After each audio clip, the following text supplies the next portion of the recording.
I think we could do more. And I think that a lot of that has to be the attitude of our entire community. We all have to go, you know what? I'm going to shop local.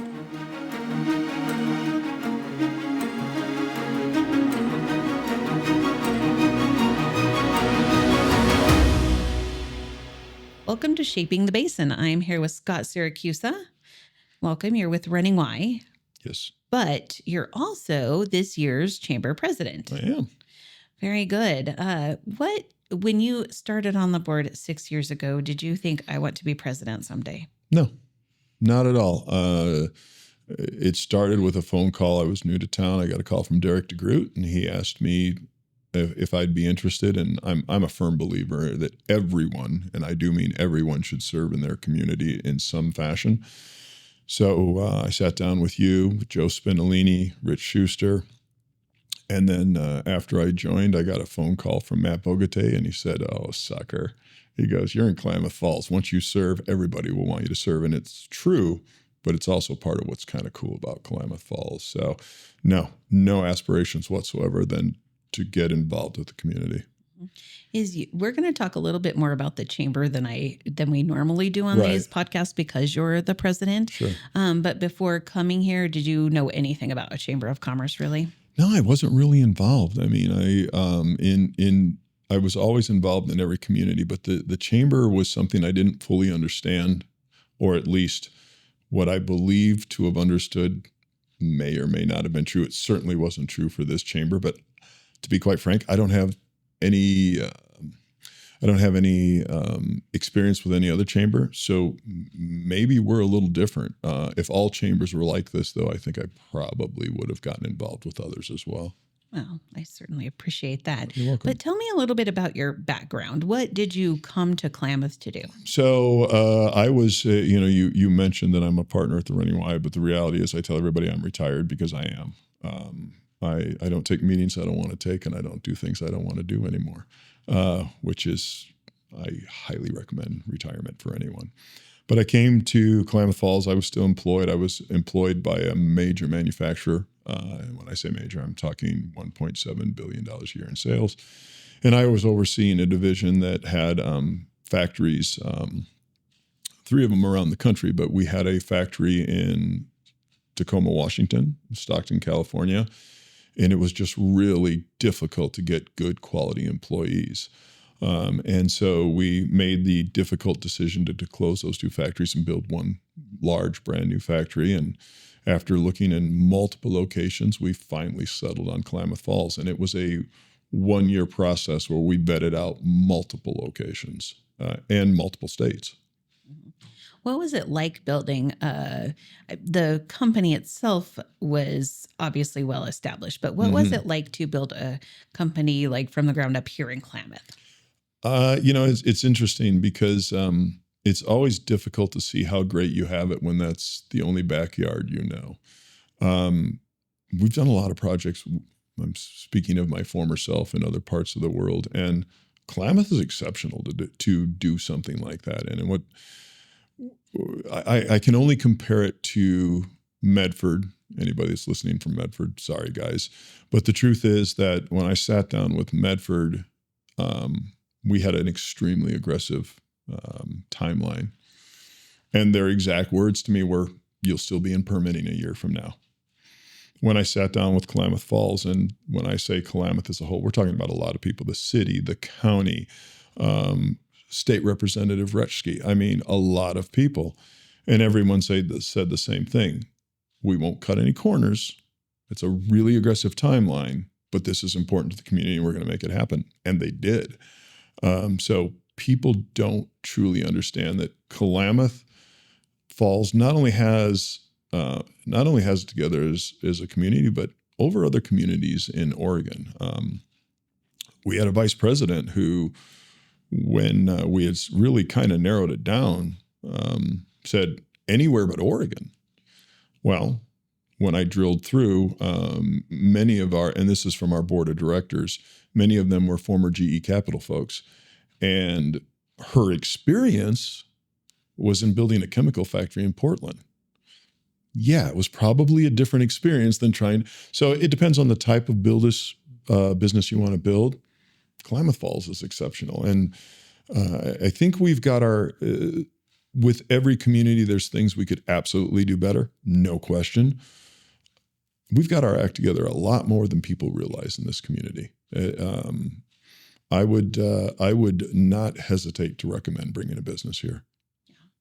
When you said that we have our act together more than people think we do, what are a couple of things that come to mind with that?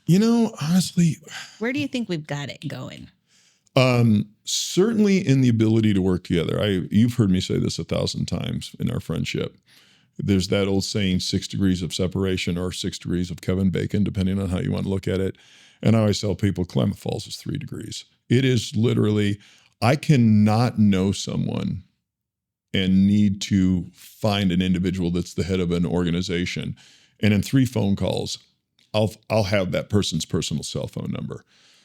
I haven't had that anywhere. I've done business anywhere in the country. And I've worked through the Midwest. I've worked all up and down the West Coast. There was a time before Wilson Art that I was responsible for the Mountain, Pacific, Alaska, and Hawaiian time zones for the United States, Canada, and Mexico. So I've been all over. The ability to get an answer, we don't cut corners here, but we don't let red tape get in the way. Occasionally someone will, and then there's someone else to remind them about how important it is. It's, like I said, I cannot stress enough. We don't understand how good we've got it here as it relates to commerce and how much more we can be doing. Mm-hmm. What are a couple of things you think we could do better or we need to work on? Well, I could get into small details, but I think what I'll do, and I think maybe later, if you want, we can talk about what the chamber does for the Government Affairs Committee. But I get asked by some different folks in Salem, both Democrat and Republican, what we could do better. Our biggest failure, and it's not our failure, is just us, Klamath Falls. It literally is in America. We get this tape rolling in our head that we're going to bring back jobs from China. Recognizing who our competition is, and when I say our, I'm talking about Klamath Falls and Oregon. Our competition isn't China. It is Nevada, New York, Michigan, Texas, and New Mexico. Because those are the 5 states that understand that when you bring business to a community, you bring jobs. And not just jobs, you're bringing, think about the fact that when you bring jobs that are of a higher quality and a higher pay, they're all paying taxes. Then they buy a house and they're paying property taxes. So bringing a business to a community benefits more than just the community. And then when people get all bent out of shape, they stomp their fist and they say, we're going to make businesses pay their fair share. Okay, well, that sounds great. But if Nevada is willing to give you a better rate for taxes, don't you still want the jobs? Don't you still want people to be able to earn a good living and to buy a home, to pay property taxes, to pay income taxes? So we could do a much better job of getting that word out to people that taxes come in many different forms. And it's not that somebody's in a big hurry. I think people have it in their head that there's somebody behind some secret door taking a payoff to give a tax break. No, you're competing with Nevada. And we can say that's not right. We're going to charge more, but guess who's going to get the jobs? Nevada, Texas, and so on. So we could do a much better job getting everybody to sing from the same hymnal and roll in the same direction, because the benefit of a new business is not just the taxes that business brings. It's all the other things I talked about. I think that's valid. Mm-hmm. We talk about that a lot in our Government Affairs Committee. Absolutely. And that is one of the things about the chamber, is that we are focused on building a stronger business community. Right. So, but I am curious, because you got involved right after moving here. Mm-hmm. You're our president this year. But what are if you could pick a couple of things that you think are most important the chamber does, what are they? Government affairs is at the top of the list. And, that's kind of one of those things that you really get to delve into to understand what that means. Because, we can elevator pitch it and say that we take a group of local influencers or business people to Salem every year, and we talk to congressmen and we talk to senators about what's important in the community. Okay, that sounds great. That's an elevator pitch.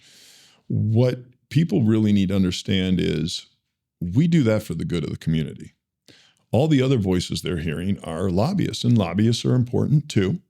But the lobbyist is paid for the benefit of whoever they're lobbying for. And sometimes that's great. There's lobbyists in our community that lobby on behalf of healthcare, which is incredibly important in this community. So it's not that being a lobbyist is bad. But when we're doing it, we're literally doing it for the good of the entire community. But we're also, when I say when we're doing it, we, as you know, every year we look at what's coming up, what's important, what will benefit ranchers, what will benefit water users, what will benefit healthcare, what will benefit education, and on and on and on, tourism. And so we look at that. And each year we go up and we say why it's important to Klamath Falls. What people don't understand is, and this is not going to be popular, so anybody listening, get ready for me to piss you off. They're good people in Salem. I'm talking about Democrats and I'm talking about Republicans. They're good people. I can often not be a huge fan of the Democratic Party or the Republican Party, but the people themselves are good people. And they want to do good. But, the people that complain have never read a bill. I promise you they haven't. They're really long and they're really hard to understand. So you have to understand that those people we're talking to, the people that honestly I've come to consider friends, Ken Helms, his wife Linnell, love them. Our own representatives, Diane and Werner and Emily, they're all phenomenal people that really want to do well. But how do you be an expert in everything? You can't. You can't be an expert on water and be an expert on education and be an expert on healthcare. So it's up to us to develop those relationships when we come up and talk to them, and they'll actually listen because they're wanting to make the right decision. They can't do that without the input from us. So it's not just about being a lobbyist for a specific thing, albeit altruistic for Klamath Falls. It's about having relationships where they'll just listen. And I will tell you, one of your former podcast guests, Joe Spindolini, I hate that I'm publicly saying something nice about him because I generally like to be as mean to him as possible as a friend of mine. But the truth is, what an unsung hero to this community. Mm-hmm. Literally hundreds of thousands of dollars of work he's done for not a dime. The amount of time he takes to develop the relationships to Salem, to understand bills, to sometimes write bills for the benefit of the community. And I know I sound like I'm getting on a soapbox here, but people like that should be recognized because the amount of effort it takes, you talk about one percenters, it's one percenters that'll dig that deep in for a community and not ask for anything back. So it's easy to get lost.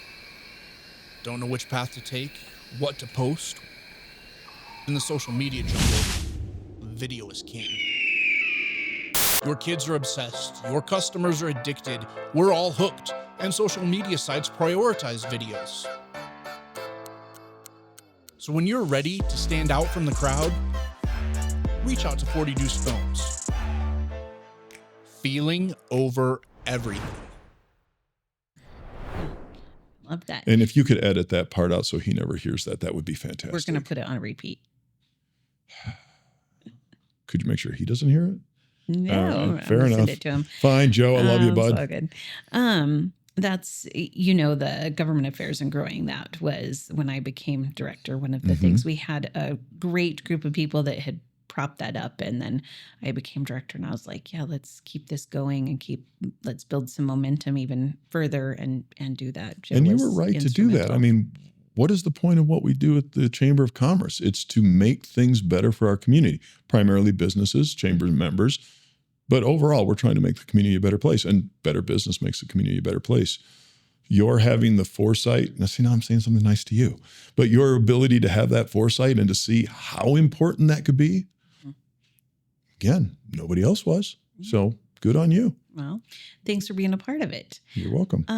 Beyond the Government Affairs Committee, obviously I agree with that. But beyond that, what do you think? What do you enjoy about the chamber here? Yeah. Certainly the involvement with Kingsley Air Base. When you look at the top 3 employers in Klamath Falls, it is first Sky Lakes, then Kingsley, then the Board of Education. These are all groups that require heavy federal funding. That's kind of a dangerous place to be because, as we well know, the environment changes politically and suddenly funding can go away. So being involved with Kingsley and knowing what their needs are is important on a big scale. And then on a smaller scale, you and I have talked about this for one of the things we want to achieve this year is I would really like, and honestly, anybody that's listening that has ideas, call Heather, call me. I'd love to hear them. I would really like us to have a pride in support your local businesses. I've got a very good friend who runs a very close friend that runs a surf shop in Maui, and they sell T-shirts that say support your local. And having that here, I was told a story recently from one of our local business, Mike Angeli, at the Ledge, about somebody coming in, literally going through his store with a phone going, okay, I got it. It's in the cart. They were shopping in his store to go shop online. You know what? If that person's listening, shame on you. What is wrong with you? If we don't support our local businesses, the businesses will go away. I sent you a couple of nominations today for the awards for the gala that's coming up. And they're 2 businesses that not only give us quality, but if they went away, they'd leave a hole. E-commerce is leaving that hole. So the chamber's ability to support business is incredibly important. And I think we could do more. And I think that a lot of that has to be the attitude of our entire community. We all have to go, you know what? I'm going to shop local. I'm not going to take the easy way out and use e-commerce. And, this is not going to be popular either, but I warned you ahead of time that this would be one of your least popular podcasts. But the truth is, you know what? If you go to Amazon to save 5% or 10%, shame on you. You know what? You can't kick back an extra 5% on $100. You can't spend $105 instead of $100 to support your local business. Don't complain to me when Main Street dries up then. We should take pride in spending money locally, no matter what business it is, or whether that's getting your car detailed, whatever it is, take pride in shopping local. So we talk about that a lot, like the return on investment when you shop locally. Those are the people. I mean, we've seen that go around on social media and that sort of thing where people are talking about those are the people sponsoring your kids' teams and that sort of thing. But I've also learned something else about shopping local. Do you like to shop in general? Do you enjoy shopping? Oh, I hate it. Absolutely hate it with the passion of 1,000 suns. But do you enjoy shopping local? Yeah. Because it's enjoyable, right? 100%. I think that's the thing that people also forget, that when you know your neighbors, or at least for me, I hate shopping. I agree. But when I can walk into the store and I know the people and it's not frantic with gross neon lights above me or whatever those lights are, it's also a more enjoyable experience. Yeah, you feel like you're spending time and spending money with friends. And once you understand who you're doing business with, by the way, a relationship you don't even get at Nordstrom. Right? When I go in and see Mike at the Ledge that I mentioned, or Lori at Woodsy Kitchen, or Mary at Rare Bird, or Katie at Blonde Pine, I can go on and on and on. I'm buying from somebody who's also a neighbor and a friend, and that sounds very kitschy, right? That sounds like a soundbite. But it makes a difference. And taking the time to establish that relationship, I can't imagine how that is less important than spending $95 instead of $105. I'll never understand it, but it's a self-fulfilling prophecy. Yeah, I think that's true. I want to switch a little bit. You're going to Mm-hmm. be the president. Mm-hmm. We'll be coming to the end of our time here in a few minutes on the podcast. Sure. But I was curious. Over my time at the chamber, we've had this idea on the board where we have to come up with some kind of elevator pitch that Right. would help people understand why they should join. And I actually hate that, just for the record, Right. because I think the more powerful thing is when somebody can tell them why they are a Right. member of the chamber. So do you have a story or an example of why you are a member of the chamber? Well, I'm a member by accident because I thought I was doing a favor for a friend. Derek, you owe me. No, you don't, because it's actually been a great experience. I owe you. And that's Derek DeGroot. But I think the best experience that I can say is not a single event, but it's literally making all of those connections. It's that 3 degrees of separation that's Klamath. And a lot of those relationships came through the chamber. But in addition to that, that's where you're going to benefit personally from a pure dollars. And I'm a numbers guy. At the end of the day, when somebody will make a statement like, "Well, people really enjoy this." Okay, that sounds great. What are the numbers? I'm that guy. Almost annoyingly so. Ask anybody that works at the Running Y, they'll tell you. But that doesn't mean there's not value in it. It's just something else that you look at. What the chamber does in Salem, you can tell I'm a big fan of that. And what I believe we will do in 2026, that's where the value of a spreadsheet comes in. That's where the dollar and cents. It's still that other thing. It's still, this feels great, but it's also something that you can actually show on a spreadsheet. So my pitch would be, we'll make you better whether you want to be or not. I like it. Yeah. We'll use that all year long as our tagline. Will you? Okay. Yeah, sure. Fair enough. I don't recommend using me for marketing. It's not my strong point. I'm a bull in a china shop, man. I know this about you, actually. Mm-hmm. Speaking of 2026, as the president, I always talk to the presidents about something that they would like to accomplish in their year. So what could people expect this year under your presidency? So an expansion of the Government Affairs Committee, that's quick and that's easy. What I already talked about a little bit is finding ways, and that's why I really want to hear from everybody, of getting it to where it's not just an improvement, but a movement on shopping local. And then the last thing is, I'm an absolute bleeding heart when it comes to kids. You know this about me. Heather's really good at, I got a kid thing going on. Let me call Scott because I know he'll open up his wallet. But as much as I enjoy supporting things with kids, whether that's baseball, whether that's out at Kingsley Field, they have a Civil Air Patrol, whether that's marching band, whatever it is, I'm also not a believer in just giving money. I like everyone to have skin in the game. So the other thing that you and I have talked about that I'd like to develop is I'd like to create a huge pool, if you will, of opportunity for kids to earn money. If they need a uniform, if they're going to band camp, if whatever they're doing, the ability to come to the chamber event and clean up afterwards and earn some money for what they're doing, to do yard work at an old folks home, whatever that means. I want to create an opportunity for kids to earn money for whatever they're doing. And maybe you don't have something for them, but you know that I mentioned an old folks home, that there's I don't even think we're allowed to use that term anymore. I think it's retirement community. I don't know. It's the buzzword of the day. But whatever it is, you know something that needs something. Maybe there's an organization that's short on cash and you can pay to have kids do yard work. I don't know what that means. I only know that if you're given something, it never, ever feels as good as when you earn it. So, the whole point of supporting things for youth is to make them better adults.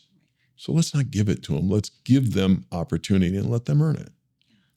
I'm excited to help make those things happen I know this you year. I are. think those are a good place for the chamber to put some efforts. Love it. So if something were to happen and I gave you $250,000 today to Mhm. make a difference in our community, what would you do with it? It's not going to be a popular answer, I don't think. I honestly would take that 250,000. I would create a nonprofit, and I would be, well, maybe it would be popular. And then I would make loans with interest where I see opportunity in the community. And then I'd want those loans paid back so that I can help the next guy. In other words, $250,000 would be seed money to do things for the next 20 years. And properly managed, you could do that. Again, I'm a numbers guy. I'm always going to fall back to how can I get the most out of this? And part of the way I can get the most out of that is using it to build something greater. And if somebody's got 250 grand out there and they want to do this, I'm happy to help you out. All right, call Scott. Call Scott. And in 3 people, you can have his number. Back to your 3 That's degrees. it, man. 3 There you degrees go. of separation. I'll just one. They just got to call you. There you go. I could do that. Do you have a role model? So there's a book I love by Tim Ferriss called Tribe of Mentors. And what it is he took a lot of very successful people and asked them the same series of questions over and over again. I read it in small chunks. I read 7, 8, 9 books at a time because I have an incredibly short attention span. But what I love about it is you're getting multiple role models. So from a business standpoint, absolutely never. I mean, I could mention my partner, Bill Lynch. He's exceptional. You want to know about taxes? He's your guy, more than any CPA you'll ever meet. When I look at people that have built things from the ground up in this community, they're a role model. Personally, my 2 grandfathers. Absolutely, no question, 2 of the greatest men that have ever lived. And if I could be even half the man that either of them are, I would be proud of myself. Last question. Yeah. If somebody was coming to town and you were planning the perfect Klamath Day for them, what would it look like? You know what? It comes back to that people connection again. We take a walk down Main Street, and I'd introduce them to my friends. Then I'd head out to the air base and get a meeting with Rich Schuster or Axe, because they're 2. If people don't know Rich Schuster or Axe or Micah or Jeremy, who's going to be our vice president this year, and I can go on and on. Levi, I am shocked at what incredibly great humans work at Kingsley Airfield. It's not just that they're doing a mission to keep America safe. It's that they're great people, and they're all connected to the community. And then after that, we probably head over to the Falls Tap House, or maybe go to the Falls for a pre-drink, and then, because I'm selfish, go out to the Running Wine, sit on the patio and enjoy the sun and talk. And, if time allowed, I actually would do something a little different. Most people go to Crater Lake in the middle of the day. I go to Crater Lake at night, and I look at the stars up there. It's a dark sky area. And, we've all experienced Crater Lake during the day, or most of us have. And if you haven't, oh my God, put it to the top of your list. But Crater Lake at night's pretty incredible. So that's probably what I'd do. Okay, Crater Lake at night is cool, but Here it comes. I started annually going up. You have to get up super early in the morning, make yourself a cup of coffee, and bundle up. Mhm. But go up there before the sun rises Oh, and sure. sit there And watch as the the sun sun rise? comes up, as the sun rises, and the change in colors is incredible. Nobody's there except for a couple of other photographers because it's ridiculously early in the morning, and it might pretty cool. challenge you that night is the best time because it's pretty amazing. You know what? That is a competition I'm willing to investigate, quite frankly. That sounds like the best of 2 different worlds. It's incredible. Nice. All right. Thank you for your time, and Yeah, thank you thanks. for your It's- time serving on our board and in our community. Always a pleasure, my friend. And thank you to our producer, 40 Deuce Films.